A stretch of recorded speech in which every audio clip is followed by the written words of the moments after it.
मैं मुख्य आचार्य आर के सोनवानी आप सभी को जय मसीह की आज की ऑनलाइन रविवारी आराधना परमेश्वर पिता, परमेश्वर पुत्र और पवित्र आत्मा के नाम से प्रारंभ करते हैं।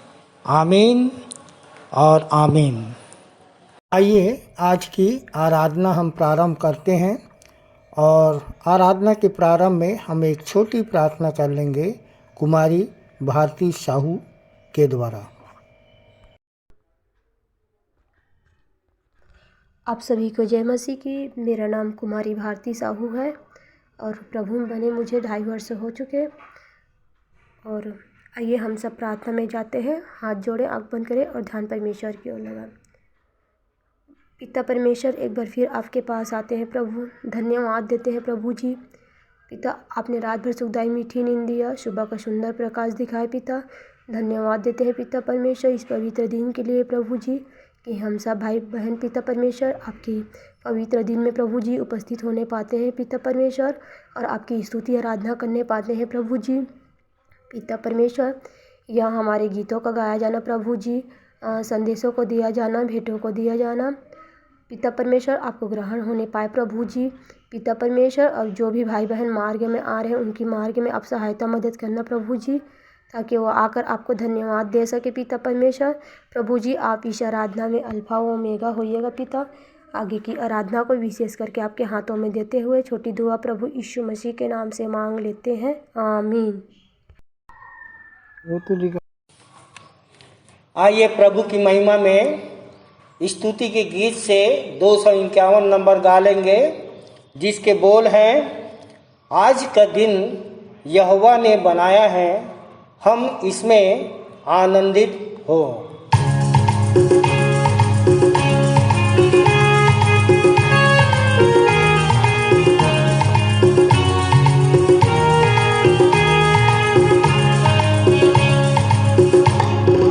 आज का दिन यहोवा ने बनाया है, हम इसमें आनंदित हो, आनंदित हो।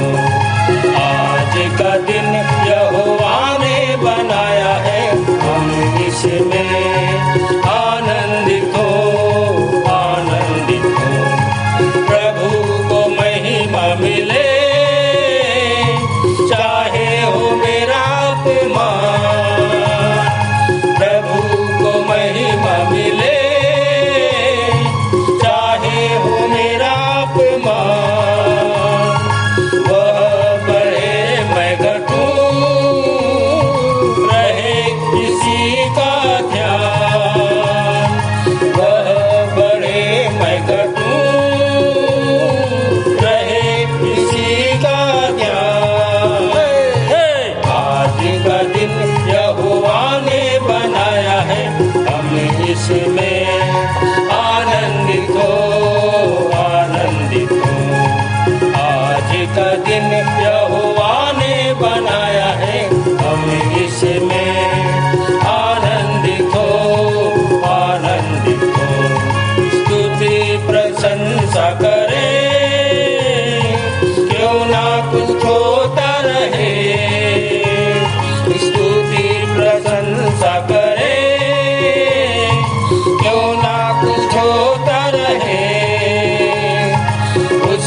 हम भाते रहे, चाहे जहाँ भी रहे। उसको हम भाते रहे, चाहे जहाँ भी रहे। आज का दिन यहोवा ने बनाया है, हम इसमें आनंदित हो, आनंदित हो। आज का दिन यहोवा ने बनाया है, हम इसमें आनंदित हो, आनंदित हो। आता हूँ तेरे पास, मुझको है तुझ पर आस। आता हूँ तेरे पास, मुझको है तुझ पर आस। मुझको कबूल कर ले,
आइए प्रभु की महिमा में हम एक गीत गा लेंगे। स्तुति के गीत से 16 नंबर, आवाज़ उठाएंगे हम साज बजाएंगे, है यीशु महान अपना, यह गीत सुनाएंगे।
हे मेरे मन, यहोवा को धन्य कह और जो कुछ मुझ में है वह उसके पवित्र नाम को धन्य कहे। हे मेरे मन, यहोवा को धन्य कह और उसके किसी उपकार को ना भूलना। वही तो तेरे सब अधर्म को क्षमा करता और तेरे सब रोगों को चंगा करता है। वही तो तेरे प्राण को नाश होने से बचा लेता है और तेरे सिर पर करुणा और दया का मुकुट बांधता है। वही तो तेरी लालसा को उत्तम पदार्थों से तृप्त करता है, जिससे तेरी जवानी उकाब की नाई नई हो जाती है। आइए हम अपने परमेश्वर के आराधना में जाएं। मुख्य आराधना के प्रारंभ में हमें गीत गा लेंगे। स्तुति के गीत से 1 नंबर, प्रभु महान विचारूं कार्य तेरे।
आइए उत्तरवादी की रीति से उत्तरवादी पाठ पढ़ने के लिए हम सब निकाल लेंगे भजन संहिता 103, जिसको हम पूरा पढ़ लेंगे और पढ़ने में अगुवाई करेंगे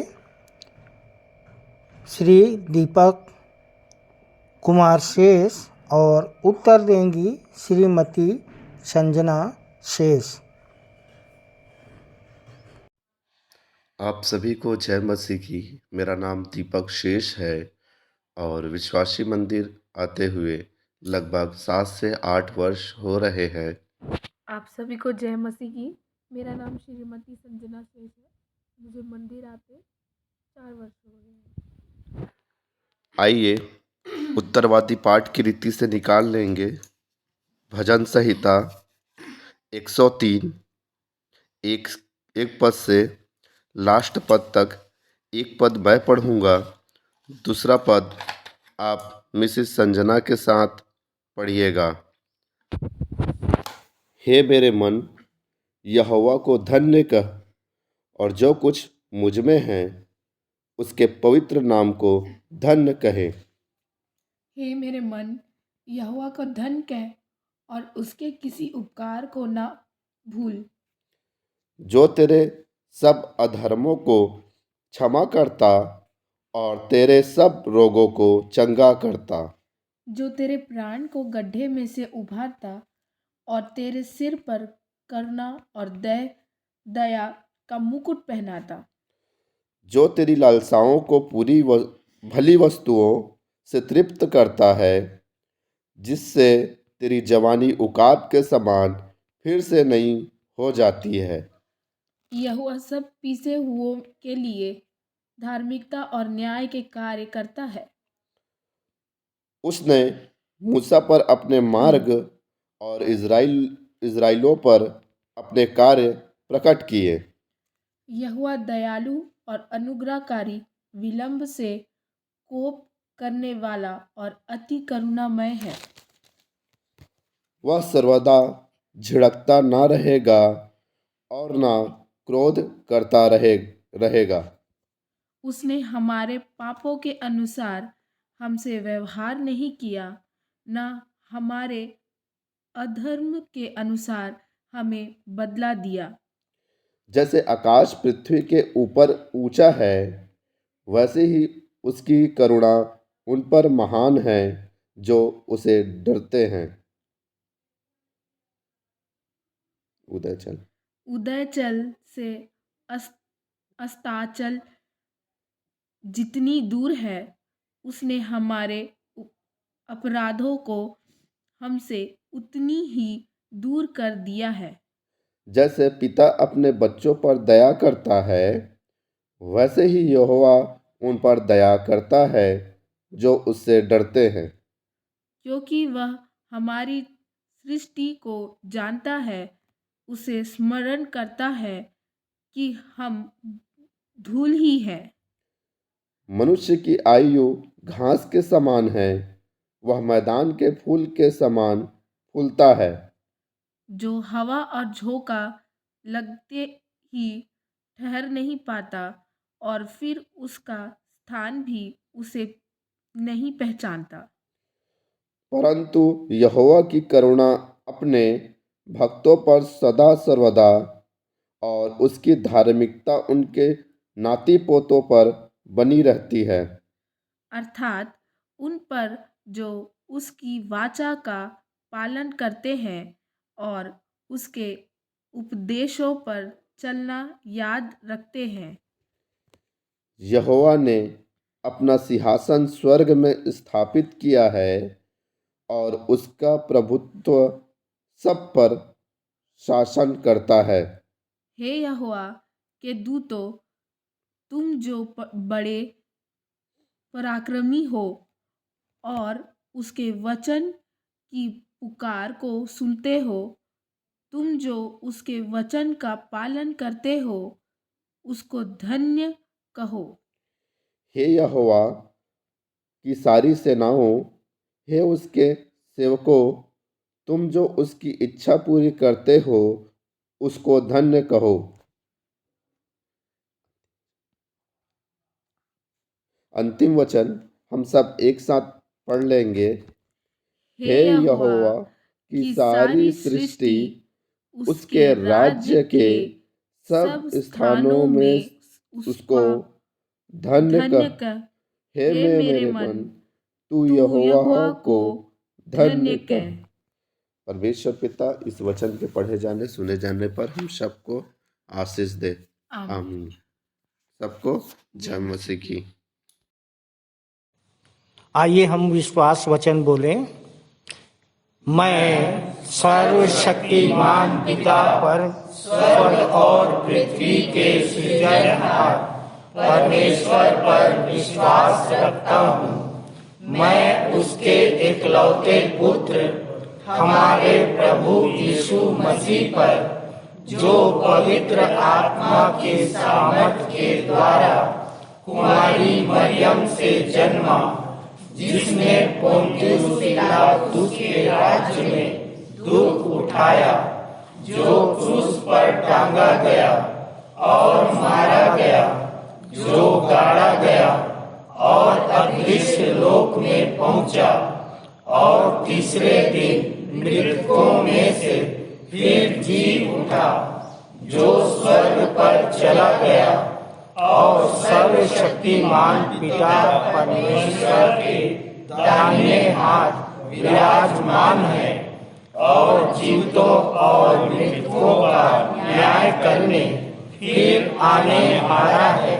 विश्वास रखता हूँ मैं पवित्र आत्मा पर, पवित्र सार्व कलीसिया पर, संतों की संगति पर, देह के पुनरुत्थान पर, पापों की क्षमा पर और अनंत जीवन पर विश्वास रखता हूँ। आमीन। सामान्य सामाजिक एवं पारिवारिक कलीसियाई प्रार्थना हम कर लेंगे और प्रार्थना में अगुवाई करेंगी श्रीमती जूही नेहा जलाल। आप सबों को जय मसीह की। मेरा नाम श्रीमती जूही नेहा लाल जलाल है। आइए हम सब प्रार्थना में जाएं, अपनी आँखों को बंद करें, सिरों को झुकाएं और कुछ समय परमेश्वर की ओर लगाएं। महान अनुग्रहकारी सामर्थ्य पिता परमेश्वर, इस प्रातःकाल के समय आपके चरणों के करीब आते हैं पिता। आपको लाखों लाख धन्यवाद देते हैं जीवन की तमाम उत्तम आशीषों के लिए जो आपने हमें दी है। आपने हमें भला चंगा स्वस्थ रखा, जीवतों के बीच में रखा पिता, और ये सुंदर सुअवसर प्रदान किया पिता परमेश्वर कि आपके इस विश्राम वार में हम सब मिलकर प्रवेश करने पाते हैं पिता। जितने भी लोग यहाँ आए हैं पिता परमेश्वर, उन सबों को आप आशीषित करना पिता। जितने भी लोग आपके चरणों के करीब आए हैं पिता परमेश्वर, जिनके कुछ मुरादें हैं पिता परमेश्वर, उन सबों को आप जानते हैं पिता। उन सबों को आप पूरी करना पिता परमेश्वर। आपके आशीष के तले वो सारी बातें पिता परमेश्वर जो प्रार्थना और निवेदन लेके लोग आते हैं पिता, वो आपके द्वारा पूरी की जाने वाली हो सके पिता। ऐसी हम आपसे विनती और प्रार्थना करते हैं पिता। जो लोग नहीं भी आप आए हैं पिता, उनके लिए प्रार्थना करते हैं पिता। उन्हें भी आप ऐसा मन देना पिता कि वो भी आपकी तरफ अपना ध्यान लगाने वाले हो सके पिता, अपना जीवन देने वाले हो सके पिता परमेश्वर, और आपको ग्रहण करने वाले हो सके पिता। ऐसी आपसे विनती और प्रार्थना करते हैं पिता परमेश्वर। विनती और प्रार्थना करते हैं पिता, आज की पूरी आराधना में आप हमारे अल्फा और ओमेगा होना पिता। हमारी आराधना में जो भी चीज़ें होती हैं पिता, गीतों का गाया जाना, वचन का बोला जाना पिता, वो सब आपको सुखदायक सुगंध के रूप में ग्रहण होने वाली हो सके पिता। जो भी वक्ता यहाँ बोलते हैं पिता परमेश्वर, वो उनके द्वारा आप अपने वचन को हम तक पहुँचाइए पिता परमेश्वर। बोलने वाले वो नहीं बल्कि आप होने वाले हो सके। आपकी सामर्थ्य के द्वारा पिता परमेश्वर वो वचन बोलने वाले हो सके पिता परमेश्वर। ऐसी आपसे विनती और प्रार्थना करते हैं। विशेष प्रार्थना करते हैं पिता परमेश्वर और विशेष धन्यवाद देते हैं पिता। आपने हमें ये शांत वातावरण और ये अच्छी जगह हमें उपलब्ध कराई है पिता, जहाँ पे हम एकचित होकर आपकी आराधना करने पाते हैं पिता। इसलिए हम आपको लाखों लाख धन्यवाद देते हैं पिता। यहाँ उपस्थित जितने भी लोग आए हैं पिता परमेश्वर, जितने भी हमारे बच्चे हैं पिता परमेश्वर, जो छोटे बच्चे संडे स्कूल के हैं पिता, उन सबों को आप अपनी आशीष और अनुग्रह के तले रखिए पिता। वो अपने जीवन में पिता आगे बढ़ सकें, आपको अपना मुक्तिदाता ग्रहण करने वाले हो सके पिता परमेश्वर। आप उनकी अगुवाई करना पिता। जवान बच्चों के भी संगों साथ रहना पिता, उनको भी आप अपने अनुग्रह में आगे बढ़ाना पिता, कि वो जवान अपनी जवानी के दिन में अपने सृजनहार को ना भूल सके पिता। ऐसी ज्ञान और बुद्धि देना पिता परमेश्वर। जितने भी महिलाएं हैं पिता परमेश्वर, उन सबों के संगों साथ रहना पिता। वो भी अपने परिवार का संचालन और अपने बच्चों की देखभाल और मंदिर के प्रति भी जो उनकी भूमिका है पिता परमेश्वर, उसको वो आगे बढ़ाने वाले हो सके पिता। और इसी प्रकार पिता आगे बढ़ते हुए आपके राज्य की महिमा में हम सब मिल के एकजुट होकर आगे बढ़ने वाले हो सके पिता। जितने भी संचालक हैं, जितने भी सह संचालक हैं, जितने भी आचार्य हैं पिता, उन सबों को आपके हाथों में समर्पित करते हैं पिता। उन सबों को आप समझ बुद्धि ज्ञान देना पिता, ताकि वो मंदिर की जो भी गतिविधियां होती हैं पिता, उसे वो अच्छी तरह से पूर्ण करने वाले हो सके और हमारा मंदिर पिता परमेश्वर आपके डर और भय में आगे बढ़ते हुए जो आपने कार्य हमें सौंपा है पिता कि जाओ सब जाति के लोगों को चेला बनाओ, वो कार्य हम सब मिल के एकजुट होकर आपस के प्रेम में आगे बढ़ते हुए पूर्ण करने वाले हो सके पिता। ऐसी आपसे विनती और प्रार्थना करते हैं पिता। विशेष प्रार्थना करते हैं पिता परमेश्वर, आप हमारी आराधना में आगे की आराधना में आप हमारे रक्षक और मददगार होइए पिता। अपनी अगुवाई कीजिए पिता परमेश्वर, और जो भी हमारी आराधना है पिता परमेश्वर वो आपको भाने वाली हो सके पिता। ऐसी आपसे विनती और प्रार्थना करते हैं।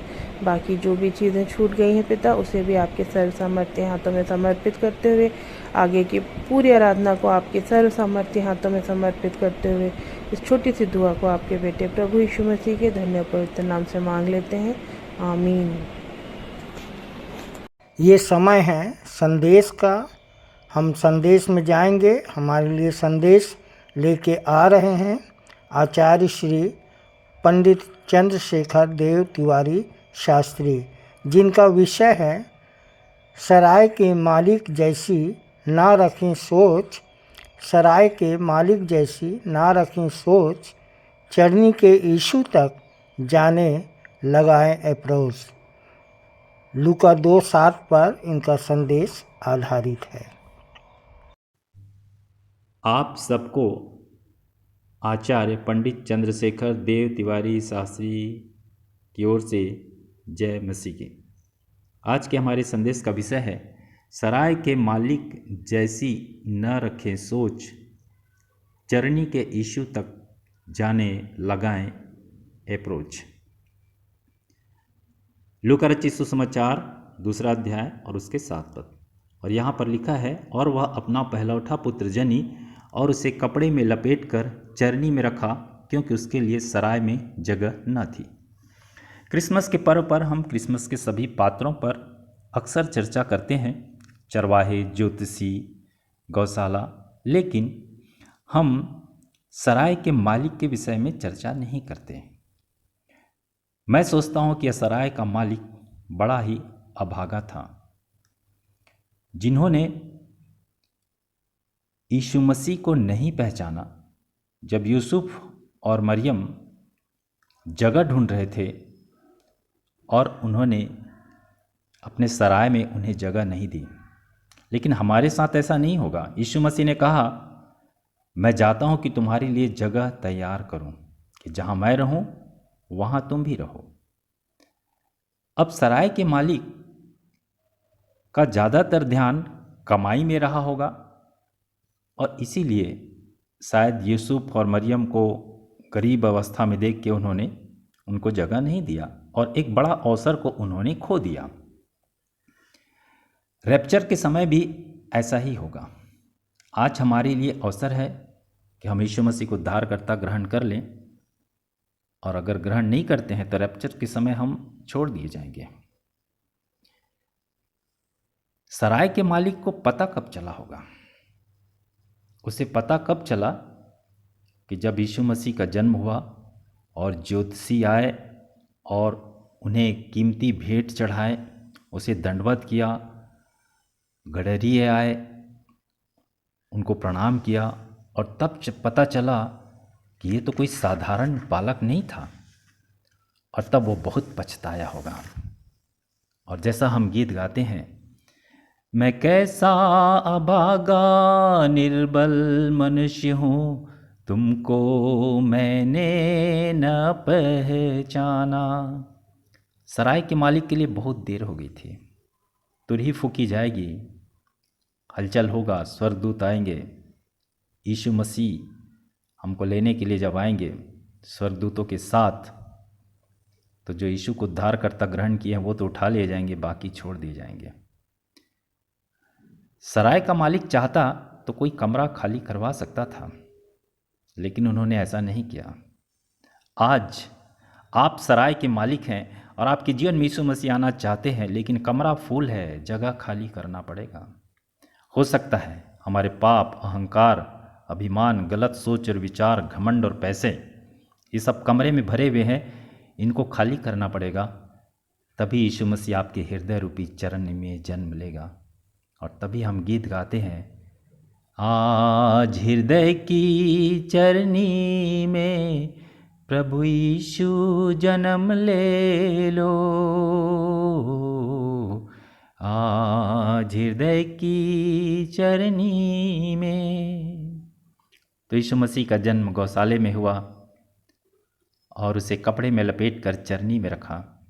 चरनी वह पात्र है जिसमें जानवर खाना खाते हैं। चरनी में यीशु मसीह रखा गया। इसके पीछे भी एक रहस्य है। बाइबल नीति वचन 30 और 2 में लिखा है, निश्चय मैं पशु सरीखा हूं, वरन मनुष्य कहलाने के योग्य भी नहीं। चरनी में यीशु मसीह है और वहां पर चरनी में तो पशु ही चारा खाते हैं, जबकि यीशु मसीह ने कहा जीवन की रोटी मैं हूं। जीवन की रोटी चरनी में परोसा गया है तो वह जानवरों के लिए नहीं था। मनुष्य जो जानवर के समान है, जैसा बाइबल कह रही है, उनके लिए है कि अब जानवर मत रहो, इस जीवन के रोटी को खा लो और मनुष्य बन जाओ, और न केवल मनुष्य बल्कि ईश्वर बन जाओ। पशुओं जैसी सोच और विचार मत रखो।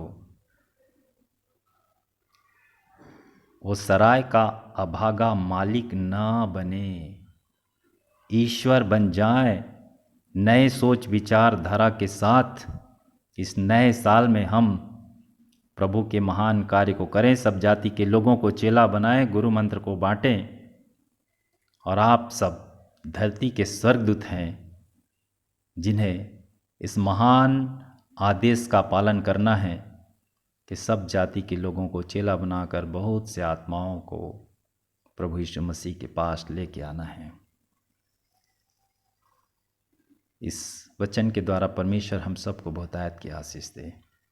आप सबको जय मसीह की happy new year. God bless you.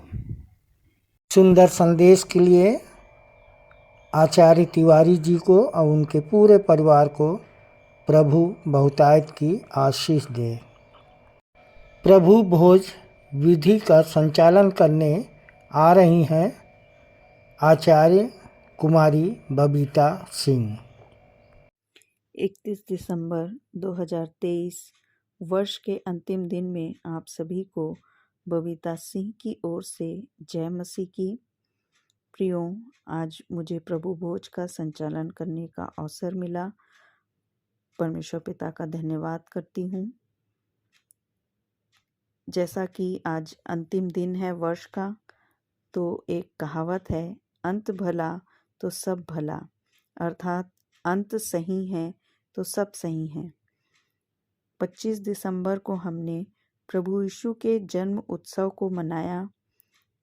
उसके पृथ्वी पर आने का उद्देश्य संपूर्ण मानव जाति का उद्धार करना था, और ये उद्धार यीशु के जन्म से शुरू होकर यीशु के अंत अर्थात उसकी क्रूरतम मृत्यु पर पूर्ण होता है। और प्रियो, हम मनुष्य त्रिभागी प्राणी हैं, देह, प्राण और आत्मा से बने हुए हैं। और मत्ती 26 के 41 में लिखा हुआ है, आत्मा तो तैयार है परंतु शरीर दुर्बल है। शरीर में बहुत सारी दुर्बलताएं हैं प्रियो। शरीर निरंतर आत्मा के विरोध में काम करती है। और उसी प्रकार लैव्य व्यवस्था 17 उसके 11 पद में लिखा है, क्योंकि शरीर का प्राण लहू में रहता है, और शरीर तो दुर्बल है ही है, हमारा प्राण जो है वो लहू में है। और प्रियो, हमारे लहू में भी पाप है और हम निरंतर पाप करते हैं। सो बिना लहू बहाए पापों की क्षमा नहीं है। इसलिए परमेश्वर पिता ने अपने इकलौते पुत्र को, यीशु को, इस जगत में देहधारी बनाकर, देह धारण कराकर इस पृथ्वी पर भेजा, ताकि यीशु जब इस पृथ्वी पर शरीर में थे, उन्होंने हम मनुष्यों की सारी निर्बलताओं को अपने देह में महसूस किया।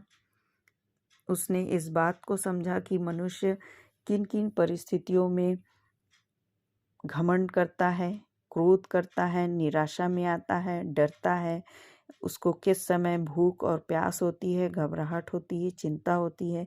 इन सब बातों को उसने महसूस किया प्रियों। तब उसने सूली पर चढ़ने का कार्य किया और इस बात को कि मनुष्य निर्बलताओं से घिरा है, उसने स्वयं अपने शरीर में इस बात को महसूस किया। इसका हम वर्णन लूका 22 और उसके 43वें पद को पढ़ने से समझ पाते हैं कि 44वें पद में, और वह अत्यंत संकट में व्याकुल होकर और भी हृदय वेदना से प्रार्थना करने लगा, और उसका पसीना मानो बड़ी बड़ी बूंदों की नाई भूमि पर गिर रहा था। प्रियों, यीशु को जब वो गतसमनी बाग में पकड़वाए जाने से पहले अपने चेलों के साथ गए, उसने अपने शिष्यों को, चेलों को कहा कि प्रार्थना करना, और उनसे कहा कि मेरा जी बहुत उदास है, यहाँ तक कि मेरे प्राण निकलना चाहते हैं। तुम यहीं ठहरो और मेरे साथ जागते रहो। मत्ती 26 के 38 में इस प्रकार लिखा हुआ है। प्रियों, यीशु भी इस बात से चिंतित हुए, घबराए, और उसने पिता से प्रार्थना किया कि यदि हो सके तो ये कटोरा मुझसे टल जाए, तो भी जैसा मैं चाहता हूँ वैसा नहीं, परंतु जैसा तू चाहता है वैसा ही हो। प्रियों, इससे हम समझ सकते हैं कि यीशु को भी हम मनुष्यों के समान किस प्रकार डर, भय और चिंता का एहसास हुआ। परंतु लूका 22 के 43 में जब हम पढ़ते हैं, तब स्वर्ग से एक दूत उसको दिखाई दिया जो उसे सामर्थ्य देता था। जब हम पिता परमेश्वर से सामर्थ्य पाते हैं, पिता परमेश्वर ने यीशु के पास भी लगातार दूत भेजे ताकि वो उसको सामर्थ्य दें। तब यीशु ने सूली उठाया और सूली पर अपने प्राण त्याग दिए ताकि हम मनुष्यों का उद्धार हो सके। सो प्रियो, जब प्रभु यीशु मसीह ने भी हमें अपने पास बुलाया है, अपने मार्ग पर चलने के लिए हमें चुना है, तो निश्चित है कि जब हम इस प्रभु भोज में शामिल होते हैं, जिसमें रोटी यीशु की देह का प्रतीक है और लहू का प्रतीक दाखरस है, इसे ग्रहण करते हैं प्रियो, तब हम भी यीशु के मांस में का मांस और लहू में का लहू बन जाते हैं। हम उसकी सामर्थ को प्राप्त कर पाते हैं। तब संसार या हमारे कोई भी प्रियजन, परिजन हमारे संग, हमारे तकलीफ़ों में, हमारी समस्याओं में खड़ा हो या ना हो, परंतु यीशु मसीह जिसने हमसे वादा किया है कि जगत के अंत तक मैं तुम्हारे संग रहूँगा, प्रियो, वो हमारे इस शरीर में दुख उठाता है और हमें निर्बलता में सामर्थ की सिद्धि देता चला जाता है। इसलिए प्रियो, जब हम इसको ग्रहण करें तो हम निरंतर अपनी समस्याओं, निर्बलताओं के लिए प्रभु से सामर्थ मांगें कि हम इन सारी समस्याओं के ऊपर उठकर उसके कार्य को कर सकें, उसके प्रति ईमानदार बने रह सकें और निरंतर उसके आदेश का पालन कर सकें। कुछ लाइनें मैंने लिखने का प्रयास किया है। रोटी का प्रतीक है देह और दाखरस है लहू। रोटी का प्रतीक है देह और दाखरस है लहू। हे प्रभु, जब मैं इसे ग्रहण करूं, हे प्रभु, जब मैं इसे ग्रहण करूं, हे यीशु, तेरी तरह नम्र और दीन बनूं। हे यीशु, तेरी तरह नम्र और दीन बनूं। मुझ पापी को बचाया, मुझ पापी को बचाया। प्रभु, तेरा शुक्रिया अदा मैं कैसे करूं। प्रभु तेरा शुक्रिया अदा मैं कैसे करूं। कर दिया मेरे सब पापों का अंत, कर दिया मेरे सब पापों का अंत। क्रूस पर बलि होकर दे दिया हमें जीवन अनंत। क्रूस पर बलि होकर दे दिया हमें जीवन अनंत। वादा किया जगत के अंत तक रहूँगा मैं तुम्हारे संग। वादा किया जगत के अंत तक रहूँगा मैं तुम्हारे संग। सो सब जाति को चेला बना, तभी होगा तेरा भला। सो सब जाति को चेला बना, तभी होगा तेरा भला। परमेश्वर पिता अपने वचन पे हम सबको आशीष दे।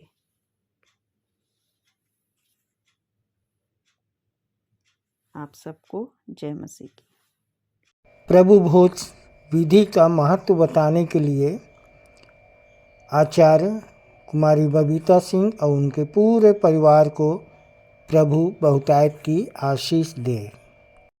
आइए अपनी अपनी भेंटों एवं धन्यवादी भेंटों को देने के द्वारा परमेश्वर की महिमा करेंगे। और इस समय हम गीत गा लेंगे। हमन गाना गावो से 58 नंबर प्रभु का धन्यवाद करूँगा।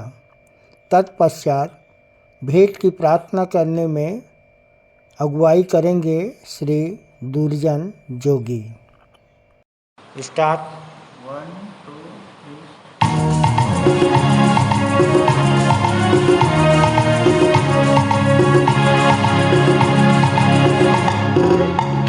प्रभु का धन्यवाद करूंगा, उसकी संगति में सदा रहूंगा। साथ चलूंगा मैं जय जरूर पाऊंगा, साथ चलूंगा मैं जय जरूर पाऊंगा। प्रभु का धन्यवाद करूंगा। ना देगी मुझे दुनिया कभी भी कोई सुख और शांति आराम, ना देगी मुझे दुनिया कभी भी कोई सुख और शांति आराम। मेरे यीशु के साथ धन्य संगति में सदा मिलती खुशी मुझको। मेरे यीशु के साथ धन्य संगति में सदा मिलती खुशी मुझको। प्रभु का धन्यवाद करूंगा, उसकी संगति में सदा रहूंगा। साथ चलूंगा मैं जय जरूर पाऊंगा, साथ चलूंगा मैं जय जरूर पाऊंगा। प्रभु का धन्यवाद करूंगा। मेरी जिंदगी की हर परेशानी में खुल जाता है आशा का द्वार। मेरी जिंदगी की हर परेशानी में खुल जाता है आशा का द्वार। कभी ना डरूंगा, कभी ना हटूंगा, चाहे जान भी देना पड़े। कभी ना डरूंगा, कभी ना हटूंगा, चाहे जान भी देना पड़े। प्रभु का धन्यवाद करूंगा, उसकी संगति में सदा रहूंगा। साथ चलूंगा मैं जय जरूर पाऊंगा, साथ चलूंगा मैं जय जरूर पाऊंगा। प्रभु का धन्यवाद करूंगा। कितना अच्छा है वो, कितना धन्य है वो, यीशु ही मेरे जीवन का साथी। कितना अच्छा है वो, कितना धन्य है वो, यीशु ही मेरे जीवन का साथी। मेरी जरूरतों को पूरा करता है वो, कोई घटी नहीं मुझको। मेरी जरूरतों को पूरा करता है वो, कोई घटी नहीं मुझको। प्रभु का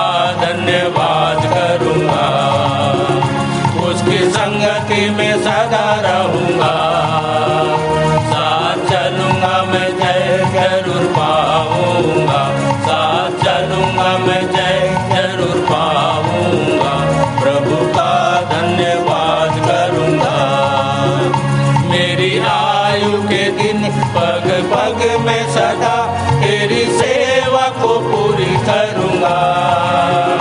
मेरी आयु के दिन पग पग में सदा तेरी सेवा को पूरी करूँगा। एक बत्ती समान जलता रहूँगा, तेरी महिमा मेरी कामना। एक बत्ती समान जलता रहूँगा, तेरी महिमा मेरी कामना। प्रभु का धन्यवाद करूँगा, उसकी संगति में सदा रहूँगा। साथ चलूँगा मैं जय जरूर पाऊँगा, साथ चलूँगा मैं जय जरूर पाऊँगा। प्रभु का धन्यवाद करूँगा, प्रभु का धन्यवाद करूँगा।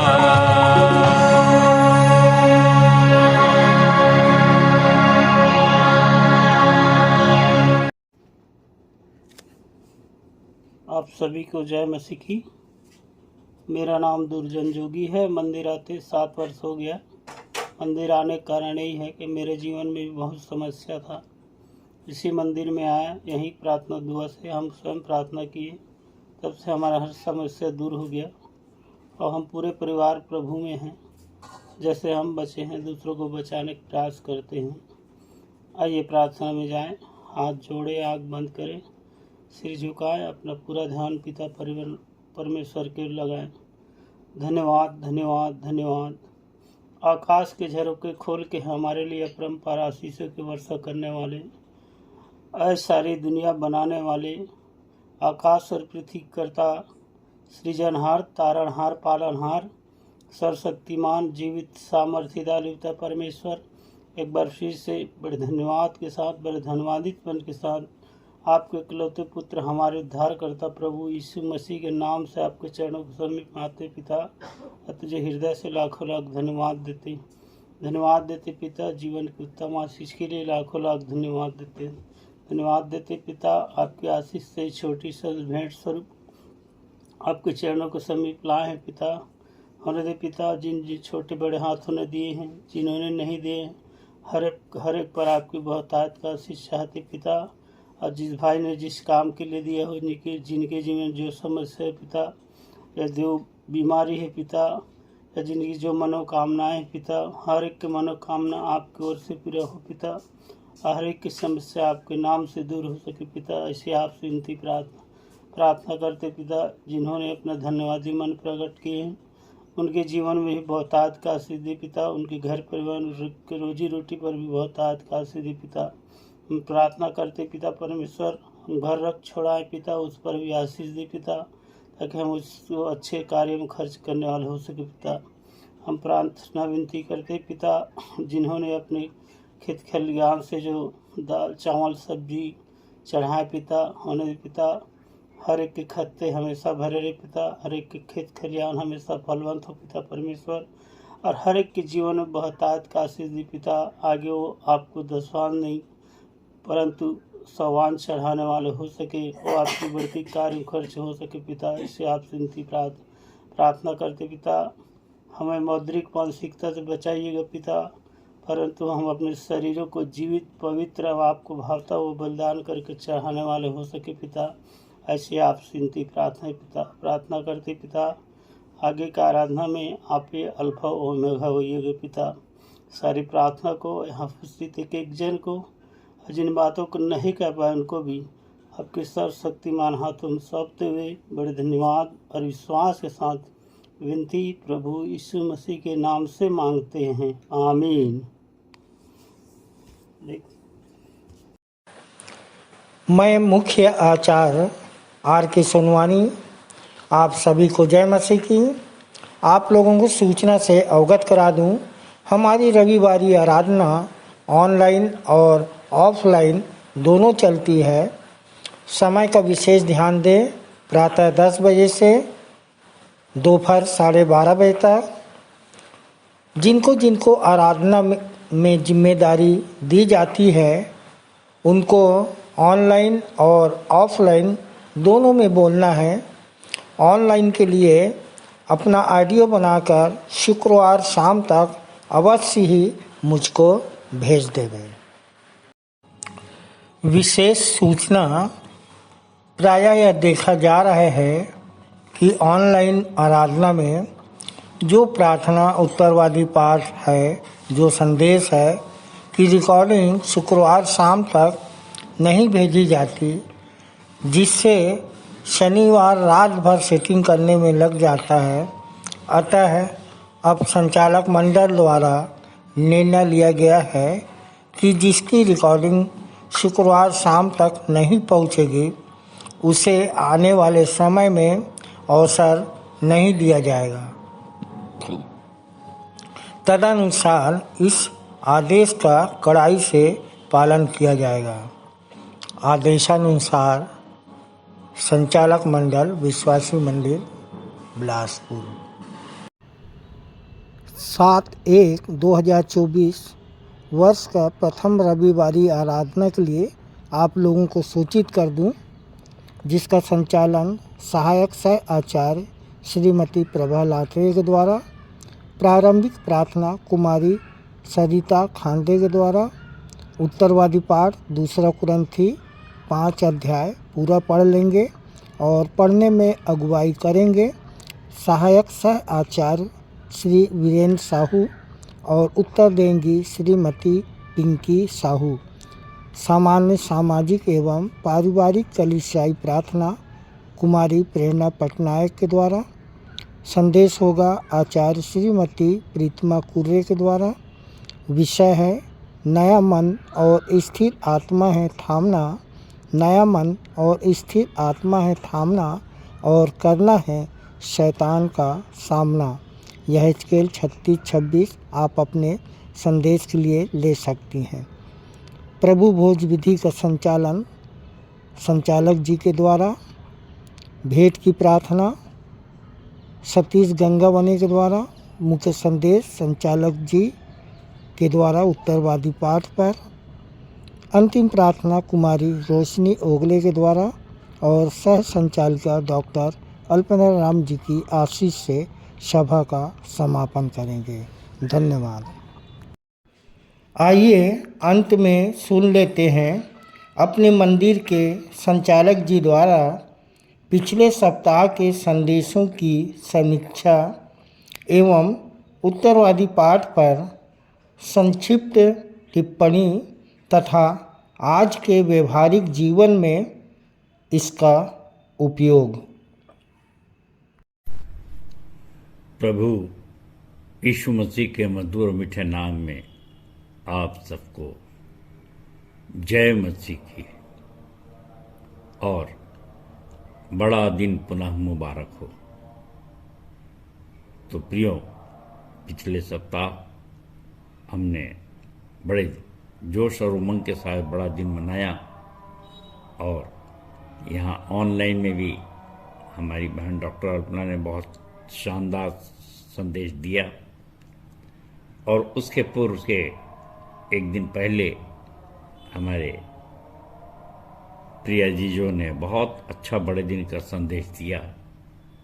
सो प्रियो, इतने आनंद की बात है कि सारी पृथ्वी के लोगों के लिए एक उद्धारकर्ता आ गया और जिसने हमको जो प्रारंभ से गवाही थी कि हमारे लिए जो श्राप था वो कि हम मृत्यु के से घबराते थे, डरते थे, और उससे हमको छुड़ा लिया। सो प्रियो, वास्तव में ये पूरी मानव जाति के लिए बहुत ही आनंद का पल है, आनंद का समय है और आनंद का त्योहार है। तो पिछले सप्ताह हमारी बहन श्रीमती रुक्मणी गेंदले ने एक बहुत ही सुंदर संदेश रखा हमारे सामने, और जिनका विषय था कि यीशई की ठूठ से जो डाली निकली थी कल, यीशई की ठूठ से जो डाली निकली थी कल, वो डाली आज भी दे रही है फल। और बहन को संदर्भ दिया गया था यशा 11:1 और मीका 5:2, और बहन ने कविता के माध्यम से बहुत ही सुंदर संदेश हमारे सामने रखा और मैं तो पूरी कविता को ही लिख डाला हूँ, परंतु अगर पूरा पढ़ता हूँ तो बहुत लंबा समय लगेगा। परंतु बहन ने पूरी कविता में बहुत ही शानदार प्रयास किया है और मैं समझता हूँ कि इसको आप भी लिख लीजिए या रिकॉर्डिंग को हमेशा के लिए बना के रखिए, क्योंकि कितना कुछ लाइनें इसकी मैं अर्ज करूँगा कि बहन ने प्रारंभ किया कि यीशु के पारिवारिक वृक्ष का फल है आदम, और जिसको जीवन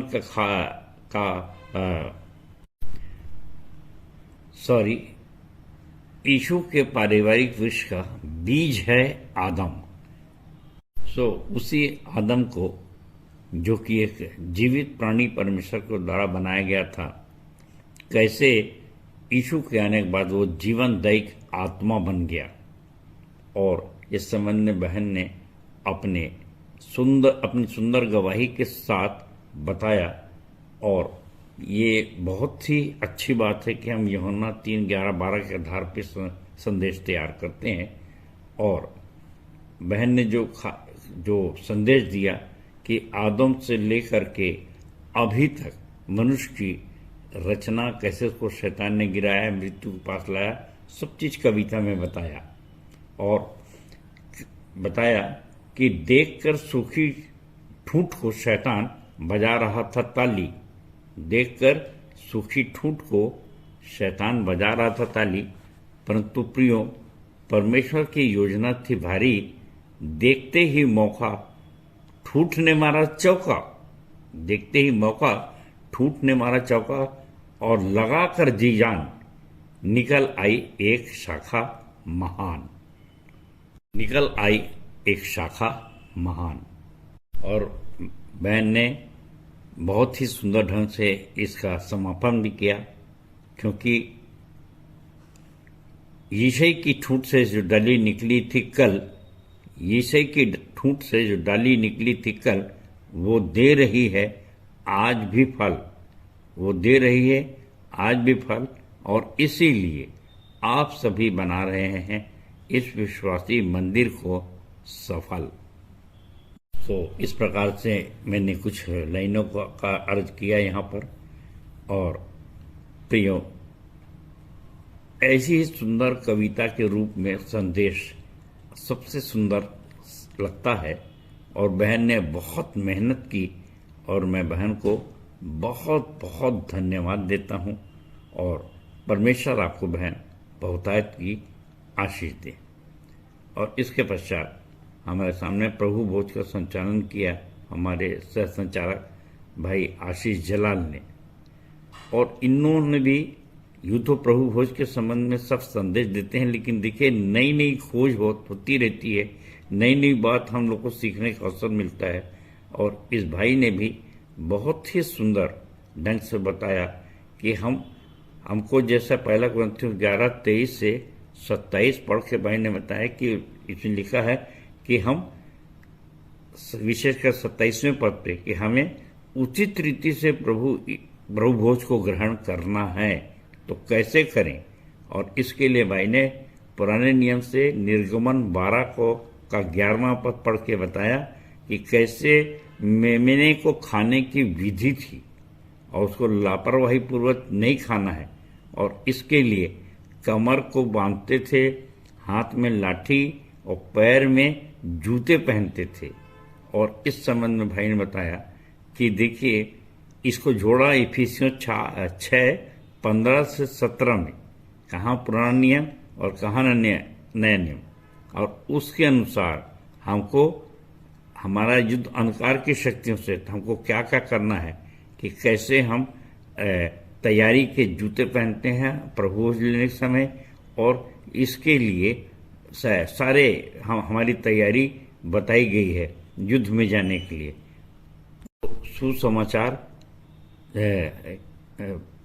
सुसमाचार की तैयारी के जूते पहनना है और एड़ी को बचाना है। और ये शैतान क्योंकि एड़ी को डसता है और इसलिए हमें जूते पहन कर लेना है। और कैसे जूते, इस बात का ध्यान रखें। और जकरिया 11:7 से बताया कि हमको लाठी और हाथ में लाठी पैर में जूते कैसे पहनना है, और इसके लिए अनुग्रह और एकता के बारे में बताया। जैसे लिखा है कि उसके 2 लाठियों के बारे में समझाया। सो प्रियो कि ये बहुत ही सुंदर ढंग से भाई ने बताया। तो भाई को भी बहुत सुंदर संदेश के लिए परमेश्वर बहुतायत की आशीष दी। तो 3 बातें थीं कि कमर को बांधना है, हाथ में लाठी लेना है और पैर में सुसमाचार के जूते पहनना है, और इसी को आधार मान करके और ऐसी तैयारी करके हमको प्रभु भोज ग्रहण करना है, और यही उचित रीति है। सो भाई को परमेश्वर बहुतायत की आशीष दे। धन्यवाद, धन्यवाद और धन्यवाद। प्रियो, इसके पश्चात मेरा संदेश था। इसके पश्चात मेरा संदेश था जो कि मत्ती 1:18 से 25 एवं लूका 1:46 से 56 पर आधारित था। अब मैंने 2 शब्दों को लिया था। पहला ये है कि गर्भ कैसे धारण होता है, और क्या पवित्र आत्मा से जो मरियम गर्भवती पाई गई थी अपने मंगनी के पश्चात और शादी से पूर्व, सो ये गर्भवती होने का क्रम क्या आज खत्म हो गया है? और ये तर्क मैंने दिया था जिसको आप देख सकते हैं यूहन्ना 3:11-12 के अंतर्गत कि यदि मैं गर्भवती नहीं होता तो क्या इतने बच्चे पैदा होते और आज विश्वासी मंदिर खड़ा होता। सो ये सब विचारणीय विषय है कि हम यदि मरियम के समान दीन होते हैं, जैसे लिखाया है याकूब मत्ती 5:3 में, धन्य है जो मन के दीन है क्योंकि स्वर्ग का राज उन्हीं का है। और याकूब 4:10 की जो परमेश्वर के सामने दीन बनो तो वह तुम्हें शिरोमणि बनाएगा।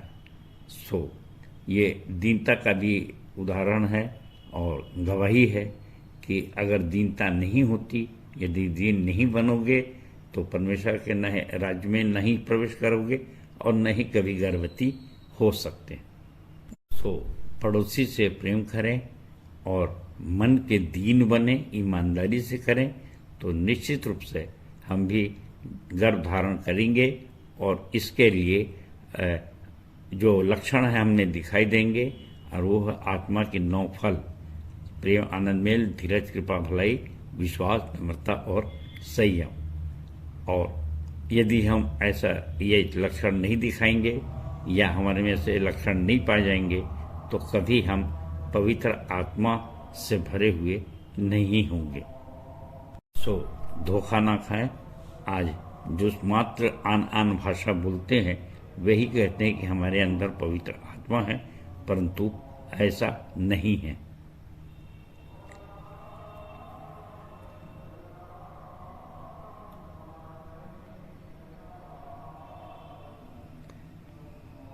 पवित्र आत्मा से गर्भ धारण करने वाले बहुत सा फल दिखा सकते हैं और बहुत से चेले बना सकते हैं। और इसके पश्चात प्रियो, एक बहुत ही सुंदर संदेश जो बड़े दिन के दिन हमारी बहन डॉक्टर अल्पना राम ने दिया था, उस संदेश का भी जिक्र यहाँ पे करना चाहूँगा। और वो ये है कि एक प्रश्न पूछा गया था उत्पत्ति में, उत्तर मिला मत्ती में। बहन ने भी अपनी कविता के माध्यम से बहुत सुंदर संदेश हमारे पास सामने रखा, जिसमें कुछ लाइनों को का अर्ज मैं यहाँ करना चाहता हूँ, कुछ लाइनों को अर्ज करना चाहता हूँ। आदम का जीवन शैतान ने उधार का बना दिया, वो डरने लगा और पल पर मरने लगा। जबकि आदम को उद्धार वाला जीवन था, पर शैतान ने उसे उधार का जीवन कैसे बनाया, ये सब आप जानते हैं। और बहन ने खूब अच्छी कविता के द्वारा इसको प्रस्तुत किया। बहन ने बताया कि उत्पत्ति 22:7 में अब्राहम ने अपने बेटे को बलि किया था और परमेश्वर ने उसके बेटे को कैसे बचाया अब्राहम ने अपने बेटे को कहा था, परमेश्वर आप ही मेमने की व्यवस्था करेगा। सो परमेश्वर ने 2000 साल बाद मेमने की व्यवस्था किया। मेमना पुत्र है।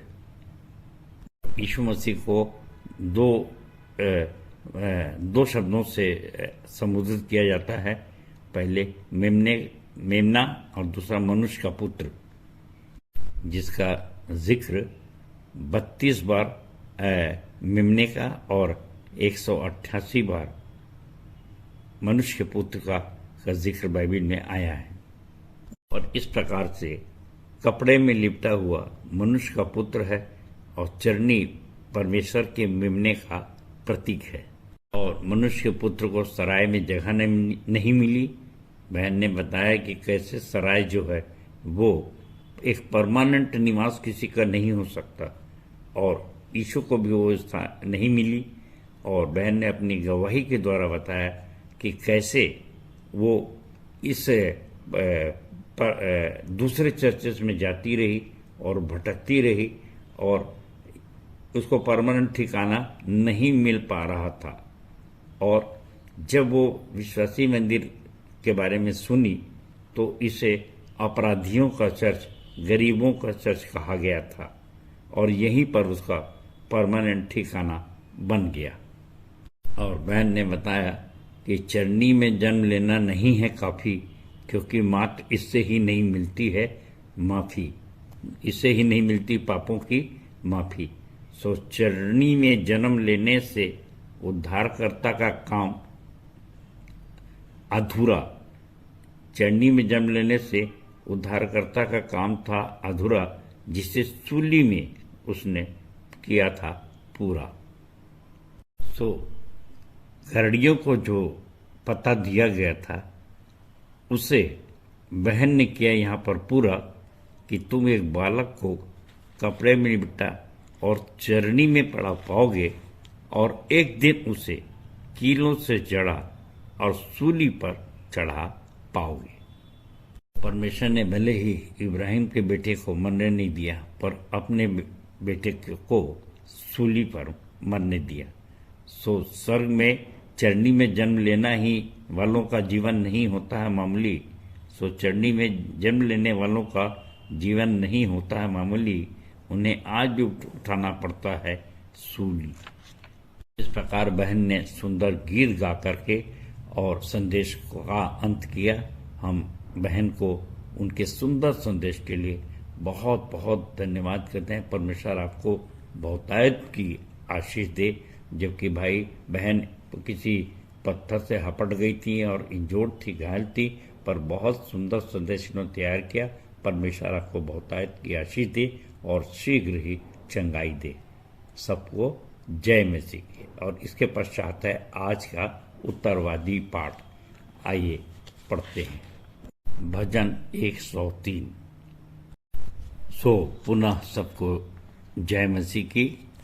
अब हम संदेश के दूसरे भाग में हैं, जहां आज के साल के अंतिम रविवार पर हम ये संदेश दे रहे हैं और सुन रहे हैं। प्रियो, हमारा मन धन्यवाद से भरा हुआ है कि साल भर परमेश्वर ने अद्भुत रीति से हम लोगों को संभाला और इस नए वर्ष में प्रवेश करने का अवसर दिया है। सो इसके पूर्व की संध्या पर और हम परमेश्वर को धन्य कहते हैं, और इसलिए आज का उत्तरवादी पाठ चुना गया है। चूँकि वर्ष का अंतिम रविवार है, भजन संहिता 103, और कैसे दाऊद जो है इस भजन के द्वारा परमेश्वर को धन्य कह रहा है। तो पहले हम इसके पहले पद को पढ़ेंगे। हे मेरे मन, यहोवा को धन्य कह, और जो कुछ मुझ में है वह उसके पवित्र नाम को धन्य कहे। प्रियो, हम हर परिस्थिति में ये जानते हुए कि विश्वासी के लिए हर एक चीज मिलकर भलाई ही को उत्पन्न करती है, और कई बार जब हमारे इच्छा के विपरीत कोई कार्य होता है या ऐसा कुछ हो जाता है तो हम निराश हताश हो जाते हैं और धन्यवाद नहीं देना चाहते। और आप सबको मालूम है कि एक बार मुझको हार्ट अटैक आया तो कुछ समय के लिए ही 16/4/2004 की घटना है जिसकी गवाही अक्सर देता हूँ। मुझको भी बड़ी असमंजस सी स्थिति लगी, थोड़े कुछ सेकंड के लिए निराश हताश हो गया, परंतु बहुत ही जल्दी संभल गया। परमेश्वर के स्वर्गदूतों ने मुझको संभाला और मैं समझ सका कि ये बीमारी इसलिए नहीं है कि मुझको कष्ट पहुंचाए, परंतु इस बीमारी के द्वारा परमेश्वर की महिमा होगी। तो इस घटना के विषय में आप सब जानते हैं कि बहुत से लोग इसे साधारण हार्ट अटैक मान करके आलोचना करते रहे और जो भी मुझसे नाराज हुआ उसने भी यही कहा, परंतु देर सवेर सबने स्वीकार किया कि वास्तव में इससे परमेश्वर की महिमा हुई है और मैं अपने आप को एक मसीहा के रूप में आप सबके सामने प्रस्तुत कर सका कि जब मैं खुद ही मृत्यु का सामना नहीं करूंगा, बढ़ूंगा नहीं, तो फिर परमेश्वर की महिमा होगी कैसे। और आप सब जानते हैं कि हमारे 2 Corinthians 4:13 है कि हमारा पल भर का हल्का सा क्लेश हमारे लिए ढेर सारी महिमा उत्पन्न करता चला जाता है। तो प्रियो कितने कितने कितने आनंद की बात होती है कि हम उस क्लेश को सहें।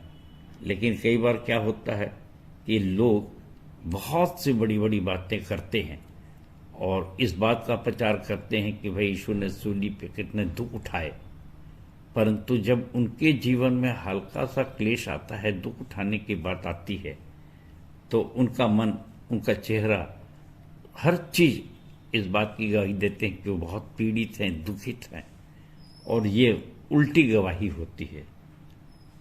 उनका मुस्कुराता हुआ चेहरा नहीं होता और ये मेरा प्रैक्टिकल लुकआउट है, मैं देखता रहता हूँ और इसी से मैं जान लेता हूँ कि शैतान किसके दिल में कार्य कर रहा है, क्योंकि कहा जाता है कि दिल की बात बता देता है असली नकली चेहरा। सो आपका फेस, आपका व्यवहार, ये सब भी आनंदमय होना चाहिए, ये भी एक गवाही है। तो हमेशा याद रखें कि न केवल आप शब्दों से उसको धन्यवाद धन्यवाद धन्यवाद देते हैं, परंतु विपरीत परिस्थिति में आपकी जो बॉडी लैंग्वेज है, आजकल ये शब्द बहुत उपयोग में लाया जाता है, ये बता देती है कि आप कितने आनंदित हैं और कितने विचलित हैं और कैसे विश्वासी हैं। लोग भले आपको सीधे सीधे ना बोले, परंतु इस बात की चर्चा होती है और हमारा परमेश्वर तो सब कुछ जानता है और वो जिनको बताना रहता है उनको बता भी देता है, सो उन पर प्रकट भी कर देता है। सो ये सब हम अपनी आशीषों को नहीं बता पाने के कारण से उसके पवित्र नाम को धन्य नहीं कह पाते। और स्मरण करिए एक दृष्टांत जो यीशु मसीह ने इसी को समझाने के लिए कहा था, और वो ये है मत्ती 25:14-40 या 14-30 तक। और वहाँ पर यीशु मसीह ने इस दृष्टांत को बताया है कि एक स्वामी जो बाहर देश में जा रहा था, तो अपने 3 दासों को बुलवा करके एक को 5 तोड़ा, एक को 2 तोड़ा और एक को 1 तोड़ा दिया और कहा इससे तुम अपना बिजनेस करना और जब मैं आऊँगा तो इसका लेखा लूँगा। परंतु आप सब जानते हैं कि जिसे 5 दिया गया था उसने 10 वापस किया और धन्य कहा, और जिसे 2 कहा उसने 4 लाकर धन्य कहा, परंतु 1 जिसे दिया गया था उसने मालिक को, स्वामी को कोसा। और उसके शब्दों को मैं पढ़ रहा हूँ यहाँ गिडियन बाइबल से, मत्ती 25:24। तब वह जिसे एक तोड़ा मिला था आकर कहने लगा, हे स्वामी, मैं जानता था कि तू कठोर मनुष्य है। जहाँ नहीं बोता वहाँ काटता है, और जहाँ नहीं बिखेरता वहाँ से बटोरता है। अतः मैं डर गया और जाकर तेरे कोड़े को मैंने भूमि में छिपा दिया। देख, जो तेरा है उसे ले ले। परंतु उसके स्वामी ने उसे उत्तर दिया, हे दुष्ट और आलसी दास, तू यह जानता था कि जहाँ मैं नहीं बोता वहाँ से काटता हूँ, और जहाँ मैं बीज नहीं बिखेरता वहाँ से बटोरता हूँ। तब तो तुझे चाहिए था कि मेरा धन साहूकारों के पास रख देता, जिससे कि मैं आकर अपना धन ब्याज सहित उनसे ले लेता। इसलिए इससे वह तोड़ा भी ले लो, और जिसके पास 10 है उसे दे दो, क्योंकि प्रत्येक जिसके पास है उसको और भी दिया जाएगा, और उसके पास बहुत हो जाएगा। परंतु जिसके पास नहीं है उससे वह भी ले लिया जाएगा जो उसके पास है। और इस निकम्मे दास को बाहर के अंधियारे में डाल दो, जहां रोना और दांत पीसना होगा। प्रियो, आज जबकि मैं विश्वासी मंदिर का संचालन कर रहा हूं, आप जानते हैं संख्या को कितने चेले हैं, कितने सदस्य हैं। और इसलिए आज जबकि परमेश्वर की आशीषों को मैं देखता हूं कि कैसे कैसे परमेश्वर ने बिल्कुल साधारण परिस्थिति से निकाल करके लोगों को आशीषें दी और शांति दिया, और न केवल धन संपत्ति से परंतु उनको मानसिक रूप से भी संपन्न किया। क्योंकि यहाँ इस बात का मैं जिक्र करना चाहूँगा कि आपने सुना है, जानते हैं कि हमारे यहाँ मुंगेली की 2 ऐसी बहनें थी जो डिस्ट्रिक्ट जज थी, और दोनों ने सुसाइड किया। क्या कमी थी? मैं अक्सर विचार करता हूँ कि ऐसा नहीं है कि जो आर्थिक रूप से कमज़ोर हैं उनको भी विश्वासी मंदिर ने आशीष दिया, परंतु जो आर्थिक रूप से संपन्न है वे भी बहुतायत की आशीष यहाँ से पाए हैं, और उनको हमेशा इस परमेश्वर के पवित्र नाम को धन्य कहना चाहिए। और उससे कैसे धन्य? अपने कार्यों के द्वारा। और जैसे बहन डॉक्टर अल्पना ने क्रिसमस के समय ने कहा कि मैं भटक रही थी, सरायों में घूमती फिरती थी और अपने परमानेंट निवास को नहीं पा रही थी, जबकि इतनी बड़े पद में वो आती है बहन, प्रोफेसर हैं, और उन्होंने बड़ी जिंदा दिली से स्वीकार किया कि जब मैं विश्वासी मंदिर आई तब यहाँ आके स्थिर हो सकी और मुझको परमानेंट निवास मिल सका। यह है स्वर्ग के राज की गवाही। और मैंने हमेशा कहा कि हम लोग विश्वासी मंदिर में स्वर्ग के राज में जी रहे हैं, और अक्सर इसकी गवाही वे बेटियां जो दूर हैं, मेरी सगी बेटी भी जो हैदराबाद में है, जो भोपाल में है, और यहाँ की फ़ोटोज़ देखते हैं, यहाँ के आनंद को देखते हैं, सवेरे से कैसे आत्माओं को जीता जाता है, तो कहते हैं वास्तव में हम बाहर गए तब समझ पाए कि स्वर्ग का राज कैसा हो सकता है। विश्वासी मंदिर के फ़ोटोज़ देख देख कर हम लोग मन को अपने किसी हालत में मनाते रहते हैं, धीरज बंधाते रहते हैं। प्रियो, मैंने भी कल्पना नहीं किया था कि हमारे जैसे 28 तारीख का कार्यक्रम होता है पारिवारिक मिलन समारोह, कि 15, 16, 17 कलीसियाएँ आ करके उस कंपटीशन में वहाँ पे भाग लेंगे और हम सब आनंद करेंगे। परमेश्वर का धन्यवाद कि उसने मुझ तुझको भी इतनी बड़ी आशीष दी जो मेरी सोच से बाहर है। इस प्रकार 5वें पद में दाऊद ने कहा, वह तो तेरी लालसा को उत्तम पदार्थों से तृप्त करेगा। तो ये पदार्थ क्या है? हमें किस बात की आवश्यकता है? पति, पत्नी, धन, उत्तम मृत्यु, उत्तम जवानी जो काब की नई नहीं हो सकती है, ऐसी जवानी चाहिए। प्रियो, न केवल जवानी बल्कि बुढ़ापा भी हमारा जो है वो उकाब की नई नया कर देता है और विश्वासी के जीवन में बुढ़ापा नहीं आता। सो ये कितने आनंद की बात है।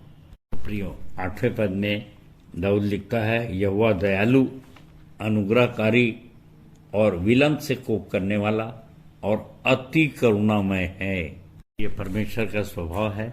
उसके अति करुणामय को धन्य कहें, और नहीं तो इस बात से भी याद रखना कि वो विलंब से कोप करता है और कभी उसका कोप हम पर न आने पाए।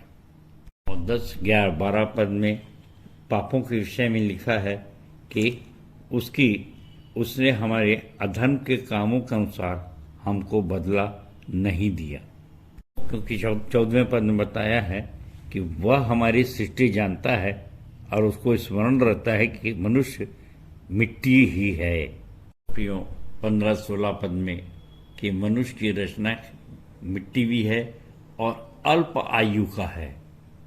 17-18 पद के अनुसार कि उसने परमेश्वर का भय मानना बुद्धि का मूल है, और इसलिए परमेश्वर 17वां पद देखें कि परंतु यहोवा की करुणा उसके डरवैयों पर युग युग और उसका धर्म उसके नाती पोतों पर भी प्रकट होता रहता है। प्रियो, अक्सर इस विषय पर मैं लोगों को बहुत संदेश देता हूं कि माता पिता पहले सीखें और तब उसका आचरण, उसको फॉलोअप उनके बच्चे करेंगे। छत्तीसगढ़ी में एक कहावत है, जेकर जैसे घर दुआरी तैसे ओकर फैका, और जेकर जैसे दाई दादा वैसन ओकर लइका। और लइका मतलब होता है बच्चे। सो प्रियो, आज अगर बच्चे विश्वासी नहीं है, संक्रामक विश्वासी नहीं बन पाते, बाइबिल से दूर भाग रहे हैं, जो कि इस समय बहुत पूरे विश्व की स्थिति ये है कि जवान भागते हैं, वचन नहीं सुनना चाहते। कैसे धर्म की हानि हो रही है? उसका कारण ये है कि माता पिता ने स्वयं अपने आप को सिद्ध नहीं किया, तो बच्चे कैसे सिद्ध होंगे? इसलिए आवश्यक है कि नाती पोतों के लिए धन वैभव की तैयारी न करें, मत जोड़ें, परंतु सबसे बड़ी चीज उनके लिए ज्ञान जोड़ें। ईश्वर के भय में बढ़ने से उसकी करुणा अपने भय मानने वालों पर और उसके नाती पोतों पर भी प्रकट होती है। प्रियो, अंत में कहना चाहूँगा, 20वें पद के अनुसार हम परमेश्वर के दूत अर्थात स्वदूत हैं, जो उसकी आज्ञा के अनुसार दर्शन पाकर सुसमाचार फैलाते हैं और गुरुमंड बांटते हैं। सो अपने आप को किसी से कम न समझें, परमेश्वर का धन्य और धन्य मानते रहें। हे मेरे मन, यहोवा को धन्य कह और उसके किसी उपकार को न भूलना। तो परमेश्वर अपने सुंदर वचन पर आशीष दे और इस नए वर्ष में भी हमको हमेशा धन्यवादित रहने की शक्ति प्रदान करे। सबको जय मसीह की, जय मसीह की और जय मसीह की। धन्यवाद। उत्तरवादी पाठ पर सुंदर सारगर्भित एवं व्यवहारिक टिप्पणी के लिए अपने संचालक जी का बहुत बहुत धन्यवाद करते हैं। तालियां। हम अपनी आराधना के अंतिम भाग में हैं। अंतिम गीत गाएंगे। स्तुति के गीत से 102 नंबर, मैं यीशु के साथ नूर में चलूँगा।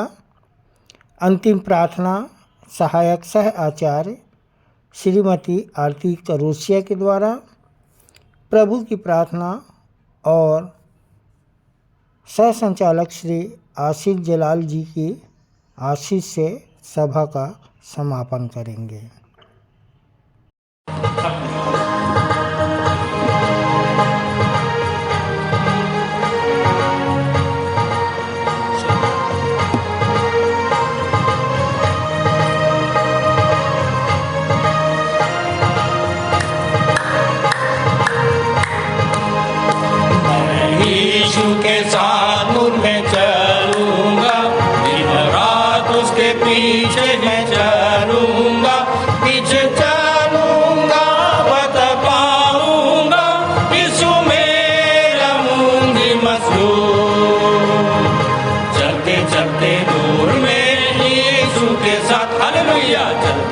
चलते थामते यीशु के हाथ।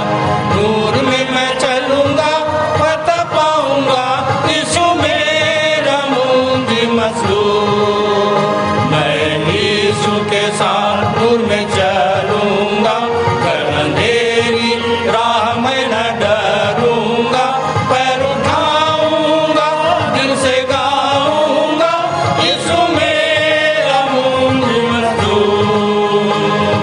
चलते चलते नूर में यीशु के साथ, हालेलुया। चलते चलते थामते यीशु के हाथ। नूर में मैं चलूंगा पता पाऊंगा, यीशु मेरा मुंजी मसलूब।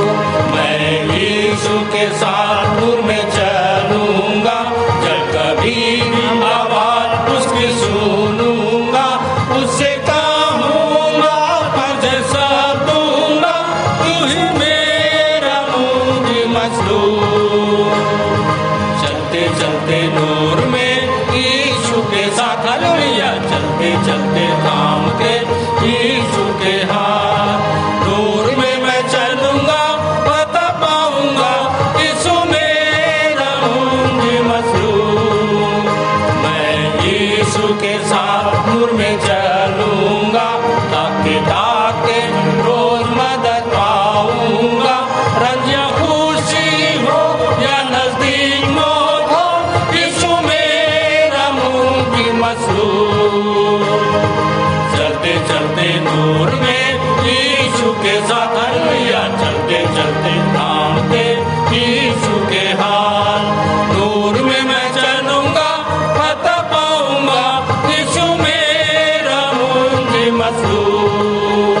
मैं यीशु के साथ नूर में चलूंगा, अपनी आँख उसकी तरफ लगाऊंगा।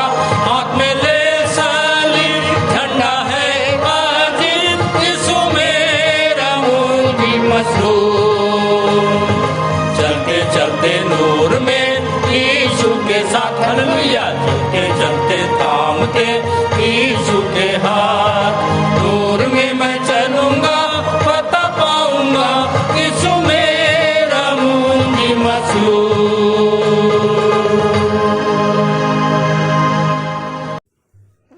आप सभी को जय मसीह की। मेरा नाम श्रीमती आरती करोसिया है।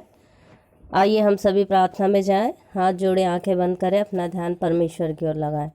महान सामर्थी पिता परमेश्वर, बड़े धन्यवाद के साथ प्रभु यीशु मसीह के नाम से हम आपके चरणों के समीप आते हैं। पिता, धन्यवाद करते हैं प्रभु जी, जीवन के इस क्षण तक, इस पड़ाव तक आपने हमें संभाल के रखा, सुरक्षित रखा, शैतान की हर एक युक्तियों से बचाया प्रभु जी। इसके लिए हम आपका हृदय से धन्यवाद करते हैं।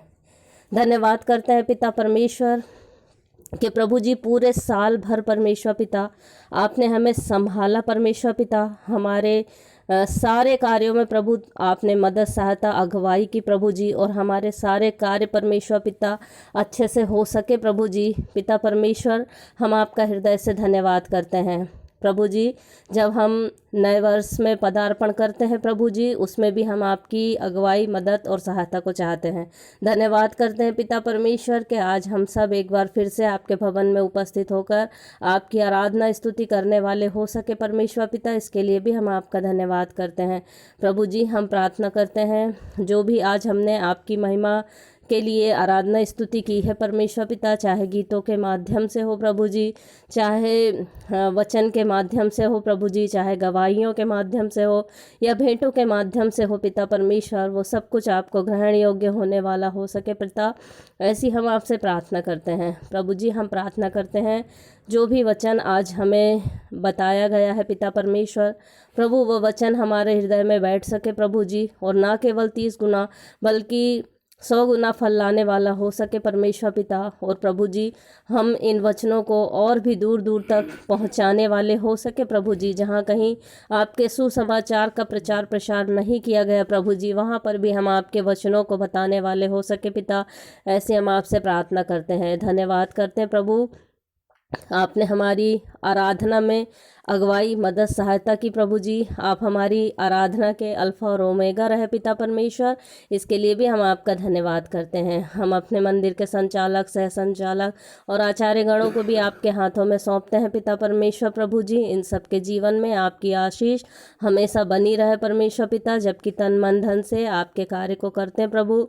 आप इन्हें और भी अधिक इस्तेमाल कीजिए, ज्ञान बुद्धि समझ दीजिए, दर्शन प्रकाशन से भरिए प्रभु जी, कि इसी तरह से पिता वो आपके कार्यों को करने वाले हो सके और उन पर और उनके पूरे परिवार पर आपकी आशीष हमेशा बनी रहे प्रभु। ऐसे हम आपसे प्रार्थना करते हैं परमेश्वर पिता, जितने लोग आज पहली बार आपकी आराधना में सम्मिलित हुए हैं पिता परमेश्वर, उन हर एक लोगों को आपके सामर्थ्य हाथों में सौंपते हैं। वे सब पवित्र आत्मा और उसकी सामर्थ्य से भर जाए प्रभु जी। और पिता परमेश्वर, जो भी मनोकामनाओं को लेकर आए हैं, वो सब मनोकामनाएं यीशु मसीह के नाम से पूरी होने पाए प्रभु जी। जो बीमार है चंगाई को प्राप्त कर सके, जो दुष्ट आत्माओं से ग्रसित है वो छुटकारा पा सके प्रभु, और जिसकी जैसी भी समस्याएं यीशु मसीह के नाम से दूर होने पाए पिता, ऐसी हम आपसे प्रार्थना करते हैं प्रभु जी। इससे बढ़ के वे लोग परमेश्वर पिता, आप सच्चे जीवित परमेश्वर पिता को जानने और पहचानने वाले हो सके प्रभु, ऐसी हम आपसे प्रार्थना करते हैं पिता परमेश्वर। सारी बातों के लिए हम आपका हृदय से धन्यवाद करते हैं। आज की आराधना में अगुवाई के लिए आपका धन्यवाद करते हैं। जब कल हम नए वर्ष की आराधना में एक बार फिर से सभी भाई बहन सम्मिलित होते हैं पिता परमेश्वर, उसमें भी हम आपकी मदद, सहायता और अगुवाई को चाहते हैं। धन्यवाद के साथ विनती प्रभु यीशु मसीह के नाम से मांगते हैं, आमीन।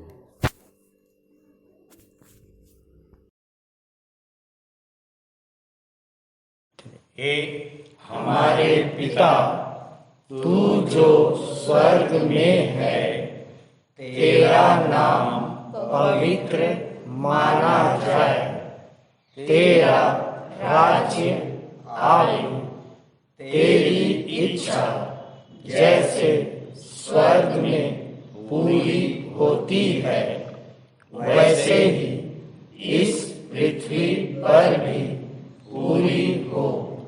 हमारे दिन भर की रोटी आज हमें दे, और जैसे हमने अपने अपराधियों को क्षमा किया है, वैसे ही तू भी हमारे अपराधों को क्षमा कर, और हमें परीक्षा में ना डाल, परंतु बुराई से बचा, क्योंकि राज्य, पराक्रम और महिमा सदा तेरे ही हैं, आमीन।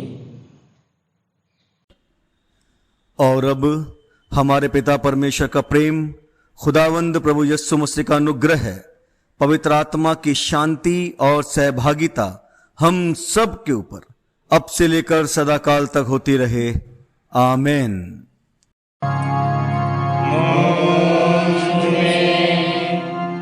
यीशु की शोभा दिखाई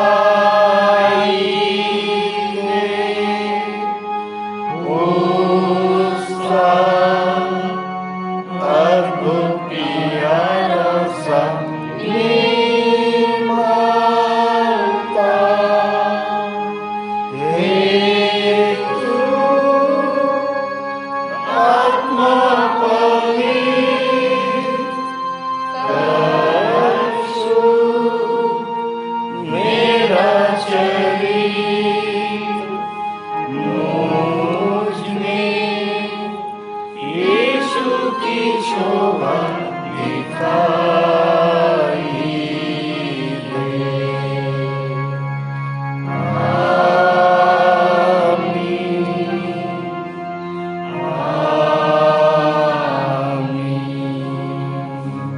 आप सबको जय मसीह की। जय मसीह की।